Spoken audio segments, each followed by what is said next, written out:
Good morning. You listen to FloorDaily.net, and I'm Kemp Harr.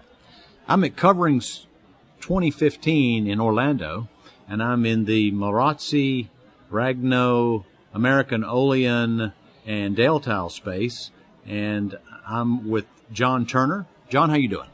Great, Kemp. Thanks for having me. You've had some news around some repositioning of your brands. I want to get to that in a minute. But before we get there, let's talk a little bit about the business, a little background. Obviously, you're the world's leading producer of ceramic tile products. In the United States, our estimate is with floor tile, you have roughly 42% of the market. So you're the market share leader in a big way, aren't you? We are the market share leader, and we don't publish that number directly any longer, but your good work is probably pretty accurate in that respect. You're now a manager of a global business, and with the change in exchange rate, it's got to really keep you busy. For our listeners' benefit, if you would, tell us just real quickly where all you have manufacturing now. Well, we manufacture in the United States, Mexico, in China, in Italy, in Russia, Spain. We also have manufacturing most recently in Bulgaria. That's right. So you just added a plant in Bulgaria, didn't you? That's right, exactly. Mohawk just finished the acquisition of a player in that Bulgarian market, and so wonderful add-on to our worldwide ceramic footprint. So let's talk just a little bit about sales and comparison of 15 to 14. How do you think the business is doing now? We expect 15 to be stronger than 14. 14 ended up for the industry, we're guessing around flat in unit volume, up a little bit in dollars. We really do believe that 15 should be more in that 5 to 7% range in both unit volume and maybe even a little bit extra in pricing, although with some of the deflationary things going on and the strength of the dollar, et cetera, maybe not. I think dollars and units might align more in 15. We base that on what we expect to happen with new home construction, of course, is the primary driver for the tile business. But we also have a very strong commercial business, as you're aware, and that has been driving really our business for the last several years. So we've gotten off to a nice start in 15, about where we expected to be. And now we're just really hoping that the tailwind in the marketplace and the home building will really kick in for the selling season, and that we'll see a nice growth again for our industry in that 5, 6, 7% range. All right, so in a minute, we'll focus just purely on the U.S. market. But one last question. When you look at the total business, how much of your business is in the U.S. versus the global? Just a piece of it. The majority of the business is still in the North American market. And again, we don't specifically dissect that publicly, but we have stated in the past that we're still the majority of the business in the North American market. Mm-hmm. Although over time and with our ability to acquire, who knows when that'll change.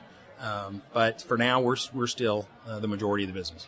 And one of the most attractive things about the Marazzi acquisition is the exposure it gave you in other parts of Europe, where prior to Marazzi, you really had no presence, right? That's exactly right. So the acquisition of Marazzi gave us access to all of Europe as well as Russia, so huge parts of the world market. And not just access to the market, but obviously Marazzi was the leader in both places. Mm-hmm. So we really have the preeminent position now in those markets. Yeah. All right, so let's focus back in the U.S. I was this morning at Eric Astrakhan's presentation, and he presented that the tile market in 14 versus 13 was up around 6% in dollars and rough maybe a point in units. And your business, I guess, closely reflected that, didn't it? That's right. Considering the share that we enjoy, we usually reflect closely to what happens in the market, always with an objective to beat the market, but that's very close. So last night you rolled out the fact that you were repositioning the brands that you have in this marketplace, especially now since 18 months ago is when you closed on the acquisition of Marazzi. So you have 4 brands here. You've come up with taglines and positioning. Talk a little bit about that strategy. As we completed the integration of the American Marazzi business here in North America, what we've done now, the final outward-facing step was to go public with this reimaging of the brands. And so what we've done is we've really positioned all of the brands out into the market such that we honor their legacy and we honor the heritage of those brands, but we've positioned them to be current and modern for the future and to occupy the largest space possible so that we can continue to grow our share here in the United States. Now, one of the benefits of having multiple brands in a marketplace is that you can serve different channels in the market without them bumping into each other. So if you would, take, for instance, in the U.S. market, you have home centers, you have independent distributors, you have major retailers, which some of those we call category killers, like the tile shop, and you have your own distribution yourself, your own design centers. So some of this strategy of repositioning these brands is to clearly delineate some of that, right? Well, that's absolutely right. And if you exclude the home centers for just a minute, what we were talking about here is really how we're positioning the brands out in the market for the channels that are not home center related. And so this is a real opportunity to refine the position of those brands such that the eventual consumer has a complete selection of product from high end all the way through commodity across 4 brands, so that really at retail, we don't believe it's necessary to have additional brands versus the 4 premium brands of Dal-Tile, American Olean, Marazzi, and Ragno. And actually, as most people know, I mean, these are the Dal-Tile brands, and there's also a Mohawk brand as well, right? That's absolutely. So Mohawk originally was designed to be a core brand and remains a core brand for the independent floor covering retailer.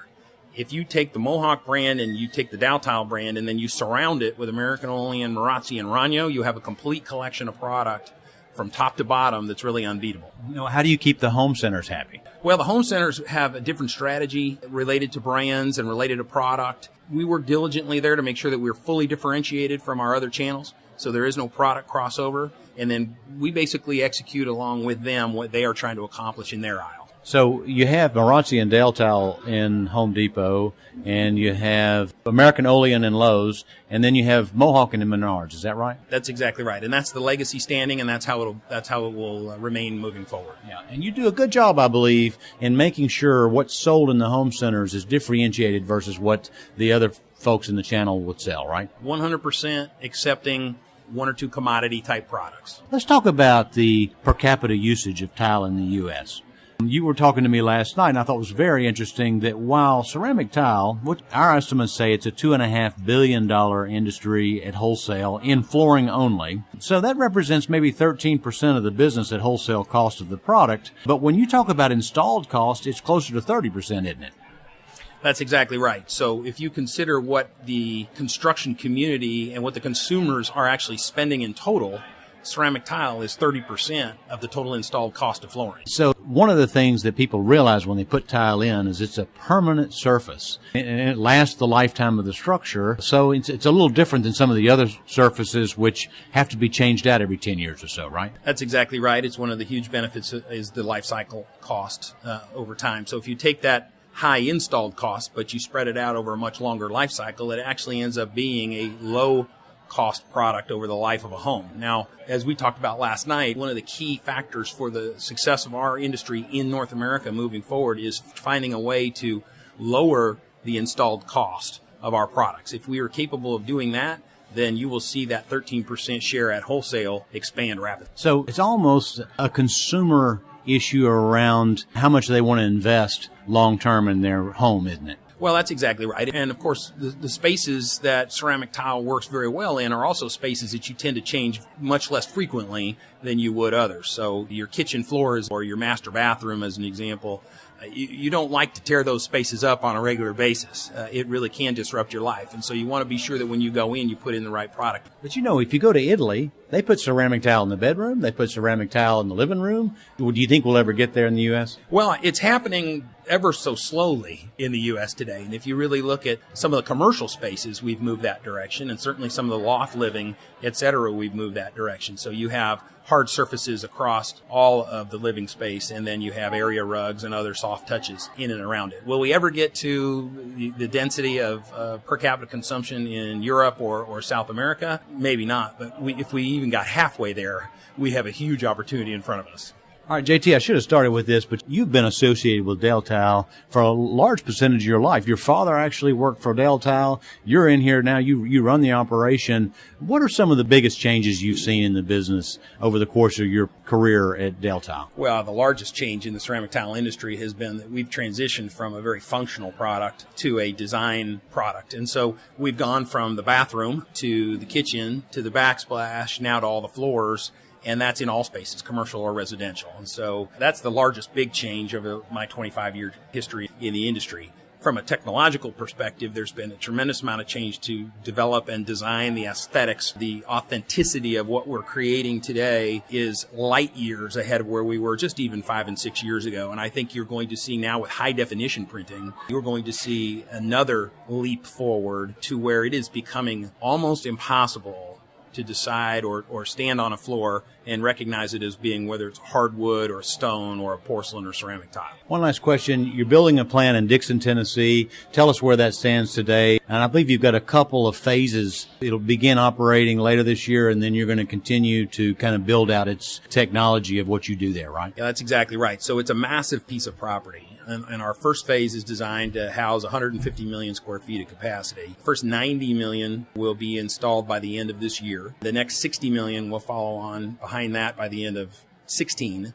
It will be our most technologically advanced plant in our network worldwide, and most likely the most technologically advanced plant in North America as well. We can follow right behind it with 3 more phases on that piece of property. So that is a massive ceramic tile manufacturing capability that we'll have there in Dickson. But what we're most excited about is that it's going to be the most cutting edge product and the most cutting edge technology. And it's really going to be the first time that scale of capability for that type of product has been installed in North America. Now, correct me if I'm wrong, but you'll be able to press a tile up to 72 inches in size, right? That's right, in the first phase. Beyond that, we have the capability to do any of the technologies that are out there today, even some of the emerging technologies that you see with 1 meter by 3 meter, et cetera. So in our very first phase, which will be live by the end of this year, we'll have the ability to produce up to 72-inch products, if necessary. Today in the market, that's a tiny, tiny part of the market. But it's good to be able to get there as the market continues to mature and develop.